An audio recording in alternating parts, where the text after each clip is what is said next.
অষ্টমঙ্গলা সেরে পরের দিনই সুগত অতসীকে নিয়ে দূন এক্সপ্রেসে চড়ে বসল।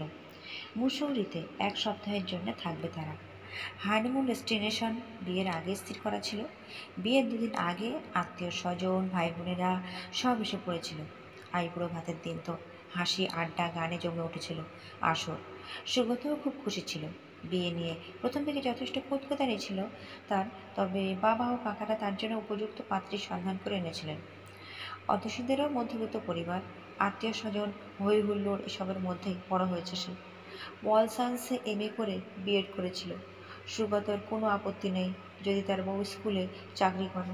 সেও নিজে একটি কলেজে ফুল টাইম আর অন্য দুটি কলেজে পার্ট টাইম লেকচারার। তাছাড়া বাড়ির একতলায় তার কোচিং সেন্টারে ভিড় লেগেই আছে। সায়েন্সের টিচার সুগতদা বা সুগত স্যারকে ওই এলাকায় কে না চেনে। বিয়ে উপলক্ষে খুশির হাওয়া বইছিল বাড়িতে, কিন্তু ফুলশয্যার পরের দিনই হঠাৎ করে কেন যে সুগত এত গম্ভীর হয়ে গেল। অতসীর মুখে হাসি তো সেই বিয়ের দিন থেকেই ছিল না।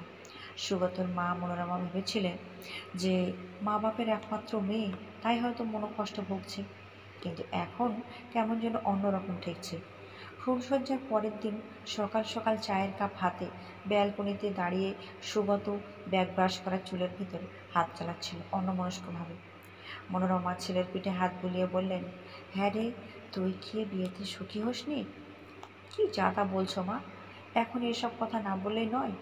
বিরক্ত সুগত নিজের ঘরে ঢুকে সশব্দে দরজা বন্ধ করে দেন। মা ভাবেন তার শান্ত সুশীল স্বভাবের ছেলেটার দুদিনে কী হাল হয়েছে। আর দেরি না করে স্বামীকে বলেই ফেললেন তিনি। পই পই করে বললেন, ছেলের পছন্দ অপছন্দ না জেনে বিয়ে দিও না। ছেলে আমার বিয়ে করতে চাইছে না।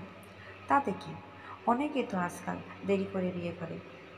এখন হলো তো কি যে সর্বনাশ হলো, তো কে জানে কি হয়েছেটা কি বলবে?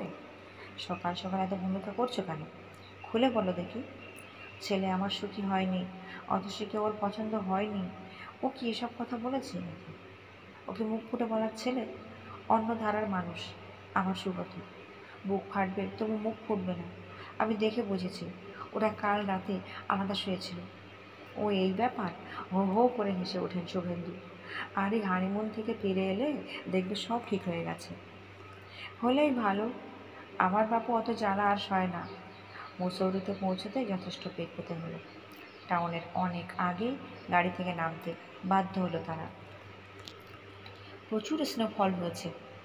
অন্ততপক্ষে 5 কিলোমিটার পথ হেঁটে উঠলে তবেই তাদের হোটেলে পৌঁছানো সম্ভব।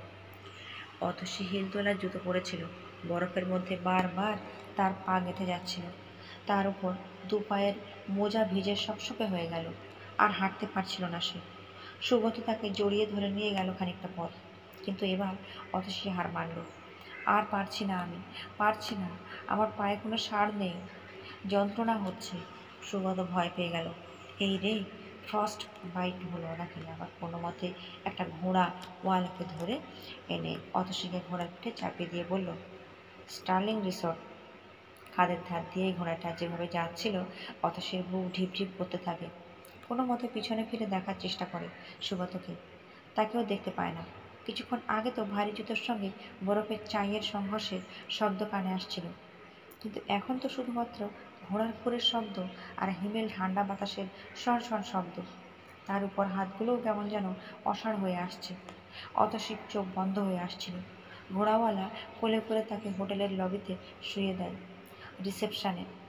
অতসী কোনোভাবে তার স্বামীর নাম বলতে পেরেছিল। কোনো রকমে তারাই তাকে রুমে পৌঁছে বিছানায় শুয়ে দিল। তার চোখ বন্ধ হয়ে গেল। প্রায় ফ্রোজেন হয়ে শুয়ে থাকলো সে। দুদিন পরে জ্ঞান ফিরল তার। এই দুদিন দুরাত সৌগত ক্রমশ তাকে সুস্থ করার চেষ্টা করে গিয়েছে। হাতে পায়ে গরম তেল মালিশ করেছে, চামচে করে গরম দুধ, ব্র্যান্ডি, ভদকা ইত্যাদি খাওয়াবার চেষ্টা করেছে। যখন কোনো কিছুই কাজ দিল না, তখন নিতান্ত কোনো উপায় না দেখে শুধু নিজের স্ত্রীকে বাঁচানোর তাগিদে তার শরীরের উত্তাপ দিতে বাধ্য হলো। যদিও ঘুম ভাঙতেই অতসী বুঝতে পারল সব, তবুও সে সুব্রতের উপর রাগ করল না। আফটার অল আমি ওনার বিবাহিতা স্ত্রী। তাছাড়া উনি যা করেছেন আমাকে মৃত্যুর মুখ থেকে ফিরিয়ে আনার জন্যই করেছেন। বরঞ্চ খুব মায়া হতে লাগলো মানুষটির উপর।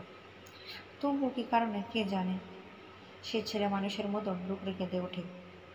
আই এম সরি অতসী, কোনো উপায় ছিল না আর। ভুলে যেও।